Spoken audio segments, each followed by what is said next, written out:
दोस्तों, मंगोलियंस के ट्रेडिशन के मुताबिक अगर एक राजा की डेथ होती है और वो चाहता है कि उसकी कब्र के मुतालिक किसी को पता ना चले, तो उसके लिए इसके सिपाही कुछ भी करने को तैयार होते हैं।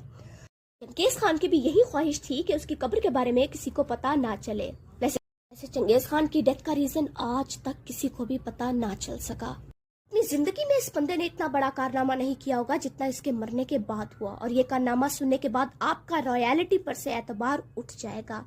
25 अगस्त 1227 को चंगेज खान की डेथ हुई। अब उसकी डेथ के बाद जब उसको दफनाने के लिए उसकी सल्तनत ले जाया गया, तब सिपाहियों ने रास्ते में आने वाले सभी लोग, फिर चाहे वो इंसान हो या जानवर, सबको मारते गए, किसी को ना छोड़ा, ताकि कोई भी चंगेज खान की डेड बॉडी ना देख पाए। महल पहुंचने के बाद चंगेज खान के फ्यूनरल के लिए उन्होंने 2000 लोगों को इनवाइट किया, जिनको इन्होंने मार दिया। इन 2000 लोगों को क्यों बुलाया और क्यों मारा, ये आज तक भी मालूम ना हो सका। इतना ही नहीं,